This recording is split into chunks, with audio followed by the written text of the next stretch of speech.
Want to get my thoughts out here tonight. I was listening to Chris Cornell last night, a bunch of different songs, and looking online about everything and how his family has been responding, and saying that it must have been the effects of the drugs he was taking, and he wasn't suicidal, and he wasn't depressed, and I just feel like that's people are being silly. I mean, if someone is taking anti-anxiety medication and antidepressant medication, it's because they're depressed. They wouldn't be taking that medication if they weren't depressed. And while some of those, sometimes the effects of that medication can be really bad. If you take too much of the medication, you know the right amounts. I mean, pretty much every person that's been involved in something like this has had a medication, and I just don't know if the companies are doing due diligence on correlating success rates of their antidepressant pills or their anti-anxiety pills with like results of reducing anxiety. Um, I feel like it could just be placebo effects because you're taking a pill that's supposed to make you feel a certain way, so you almost want to show everyone that it is making you feel that way. So you go into social media and you post a picture of your flowers and a message to your wife telling her you love her so much, and you're the happiest you've ever been in your life. But really, that's just you telling yourself those words, trying to do affirmations, and when you don't actually feel that way. And I think it's our society is falling apart right now because of everyone being so fake and trying to pretend like everything is okay all the time and that they're happy all the time when they're not, potentially. And that, mm, like, I let myself feel my emotions and then they flow out of me and then I can be happy. And I go through those periods, those waves. You go up a wave and you go down a wave, and you know that you're going to keep sailing. And I think it's important to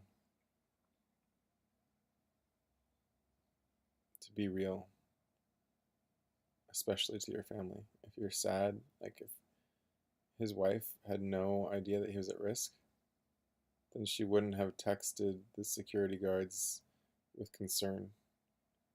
So that means there's definitely something going on behind the scenes that we didn't know about because she knew to have them go check up on him. Um, so there was at least one person in his life that he was probably talking to about feelings. And I feel like we really should just be more open with everyone. Recently, I was telling the CEO of my company that I was feeling kind of suicidal, but I'm not like, I don't have a plan for it. I just feel like I wish that I could leave. I wish I could just. There's this movie on Netflix called Get There. I wish I could just get there. I wish I knew what the afterlife was and I could just be there already. At the same time, I also feel like we're already there. This life is so beautiful and so amazing, but it's also so ugly and so disgusting. And it's confusing to have both of those things all around us at all times. You can choose to be in heaven or you can choose to be in hell. And sometimes I make bad choices in my life, particularly in the way in which I react to people seemingly putting a box around me and putting me in hell. Um, like, it's not right for people to box you into an unhappy place. And you have to know that you can be powerful enough to leave that place when they attempt to do that. And you can go to any other place you want that's filled with love and happiness. And that's what I've been doing recently. Um, I just got banned from like every West Coast swing event ever, and this guy that's upset with me is trying now to get me banned from the Zook world as well, and reaching out to all the Zook teachers and letting them know like these lies that he created about me, so that they will ban me as well. And it's really frustrating.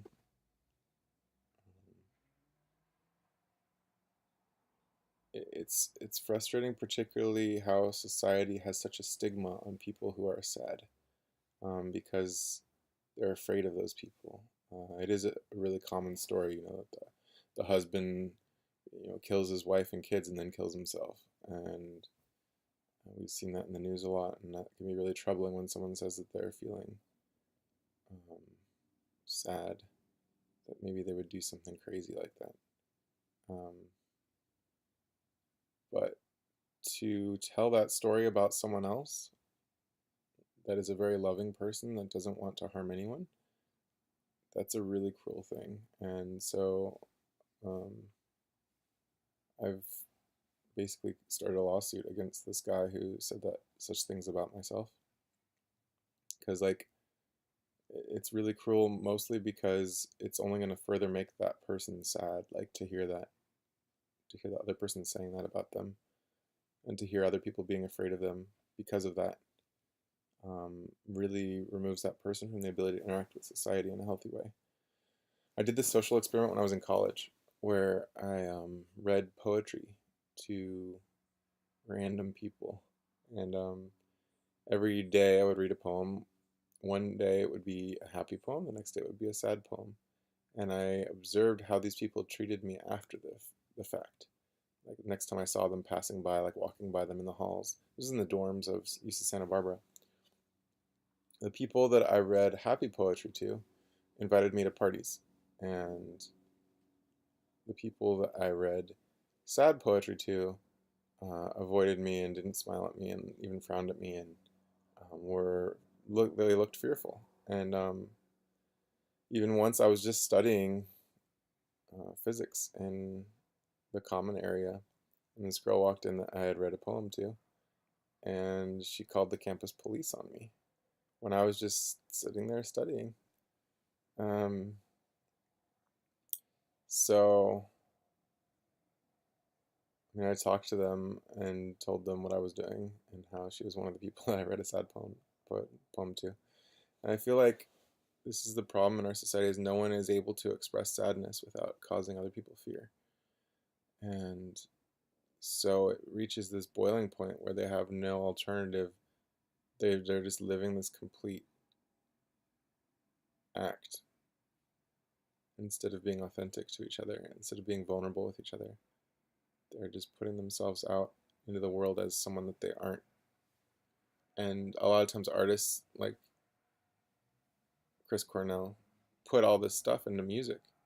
And there's like 90% of the people in the concert don't even realize the depth of his lyrics and how freaking depressing they are and how sad they are. He's talking like blow up the outside world.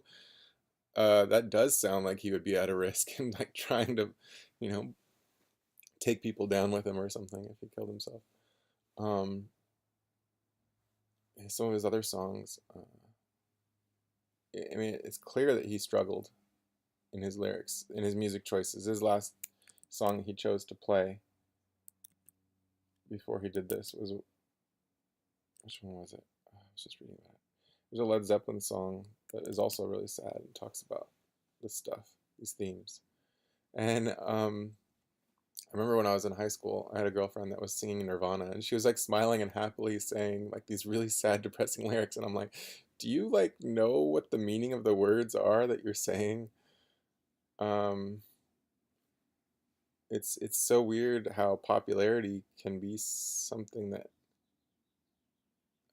transfers happiness into people. That you could have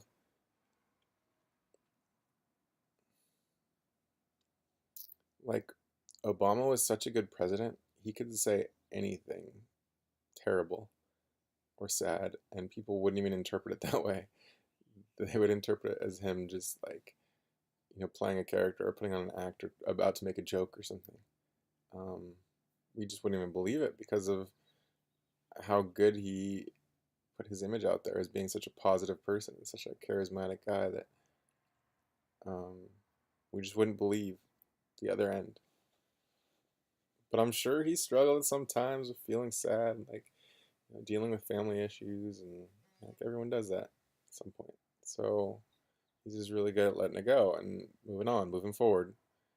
Um, I love is fired up, ready to go. Let's get stuff done. Let's not wallow around in our depression. So that's what I'm about to do. I just woke up this morning and was waiting for a friend to give me a call, but it didn't happen. So I made this video instead. And now I'm off to work. Bye.